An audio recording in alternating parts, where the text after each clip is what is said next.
ejercicios de selectividad, ¿eh? Y en el caso que nos ocupa vamos a resolver este problema, ¿eh? ¿Qué fuerza constante F? Esta fuerza constante F hay que aplicar al cuerpo de masa M mayúscula de la figura que se encuentra inicialmente en reposo. Es decir, inicialmente está en reposo aquí. Por tanto, S sub 0 y V sub 0 van a valer 0.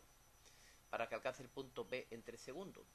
Es decir, para que pasemos de aquí a aquí en 3 segundos. ¿De acuerdo? Y en el primer apartado tendríamos que hacerlo con una fuerza F constante.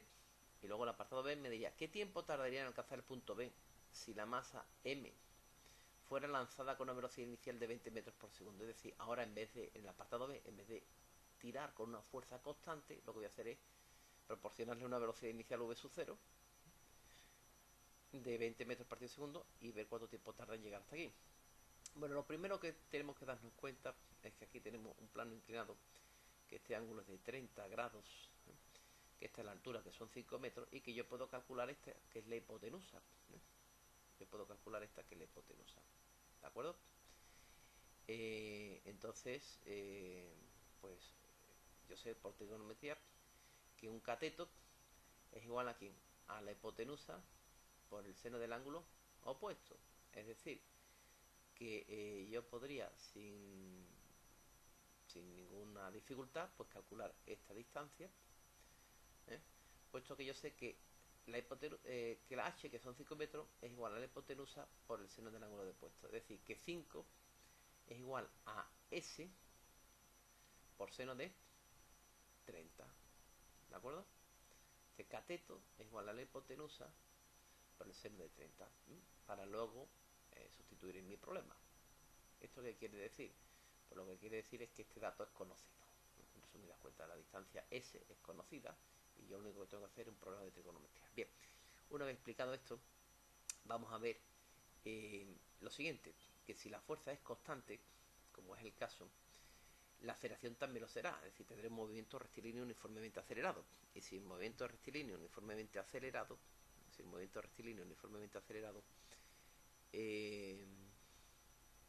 entonces, para un movimiento rectilíneo uniformemente acelerado, puedo aplicar las ecuaciones del movimiento rectilíneo uniformemente acelerado. Concretamente, S igual a S sub 0 más V sub 0t más un medio de t cuadrado. S sub 0 vale 0, entonces me quedaría V sub 0t más un medio de at cuadrado. Entonces, la despejo de aquí, V sub 0 vale 0, entonces se me va. Entonces, A sería 2S partido de t cuadrado.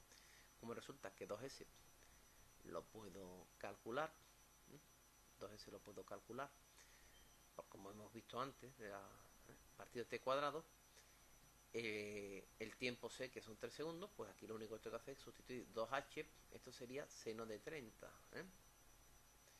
seno de 30, no coseno. Entonces yo sustituyo, me quedaría operando, haciendo operaciones, me quedaría 2,22 metros partido segundo a la menos 2. La fuerza debe además contrarrestar la componente de la gravedad paralela a la superficie. ¿Eso qué quiere decir? Pues eso lo que quiere decir es que yo hago aquí un estudio de fuerzas, y al hacer el estudio de fuerzas tendré que tener en cuenta fuerzas que ayudan al movimiento, F, fuerzas que dificultan al movimiento, la componente del peso, el peso, que es m por g, lo puedo descomponer como suma de dos. Una, la componente perpendicular a la dirección del movimiento, y otra, una componente paralela al movimiento, pero claro, hacia abajo. Entonces, si yo descompongo esta componente del peso hacia la izquierda, vale justamente P, P por seno de alfa, por seno de 30. Entonces, en resumidas cuentas, fuerzas que ayudan al movimiento, esta fuerza F. Fuerzas que dificultan el movimiento, la componente peso X del peso, es decir, que sería mg seno de alfa. Esta como ayuda es positiva, esta como dificultad es negativa, me quedaría F menos mg seno de alfa. ¿De acuerdo? Y eso es igual a masa por aceleración, según la segunda ley de Newton. Es decir, que esto en realidad simplemente es resultado de aplicar la segunda ley de Newton, a la dirección del movimiento. Esta fuerza ayuda, positiva, esta fuerza dificulta, y esta sería la componente P sub X del peso, es decir, mg seno de alfa.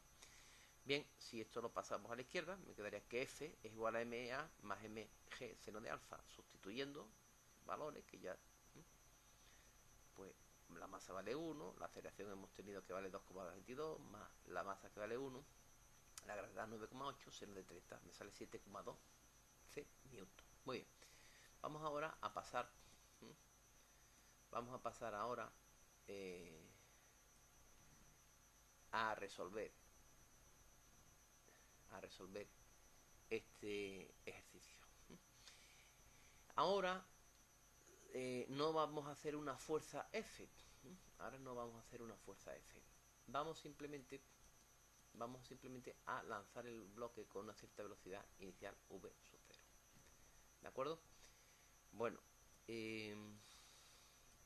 entonces, en este caso, la aceleración sería solo la componente de la gravedad, es decir, no habría F, ¿vale? Entonces me quedaría que la aceleración es solamente la componente de la gravedad, es decir, g seno de alfa, g seno de 30. Yo sustituyo, o sea, porque claro, si la fuerza es la masa por la aceleración y la aceleración, ahora la fuerza sería solamente mg seno de alfa, pues la aceleración sería g seno de alfa, g seno de 30. Es decir, solo la componente de la gravedad, es decir, solo la componente correspondiente al peso X, que sería g seno de 30. ¿De dónde sale esto? Puede hacer aquí que la fuerza valga 0 y esta masa se mediría con esta masa, entonces me quedaría que la aceleración es g seno de alfa o menos g seno de alfa según el criterio de signo que escojamos. Muy bien. A es igual en todo caso a g por seno de 30, igual a 9,8 por seno de 30, y esto es igual a 4,9 metros segundo a la menos 2. Bueno, la ecuación del movimiento será S, lo sustituyo, quedaría S sub 0, que vale 0, v sub 1t menos un medio de t cuadrado, donde S, como hemos visto, es h por seno, h partido seno de 30, como hemos visto en el ejercicio anterior. Bueno, pues aquí ya lo único que queda es sustituir. S, que es h seno de 30, lo sustituyo aquí. La v sub 1 me dicen que es 20t, lo otro es un medio de la aceleración, que es 4,9 t cuadrado, sustituyo y me sale esta ecuación cuadrada en t. Bien, entonces quedaría 2,45 t cuadrado menos 20t más 10 igual a 0. Esta es una ecuación cuadrada que me da dos soluciones, t sub 1 y t sub 2. T sub 1 igual a 0,54 segundos y t sub 2 igual a 7,63. Bueno, el tiempo que tarda realmente en subir es t sub 1, ya que este segundo tiempo, t sub 2, sería el tiempo que correspondería a lo que tarda en volver a pasar por el punto del plano inclinado. Es decir, que el bloque, en definitiva, lo que haría sería subir, llega hasta aquí, seguiría subiendo, luego bajaría, entonces este primer tiempo sería cuando se alcanza esta posición y luego habría un tiempo durante el cual el bloque está avanzando, se detiene y luego vuelve a caer. Entonces nos quedamos con el primer tiempo, que es el menor de los dos, ¿de acuerdo? Muy bien.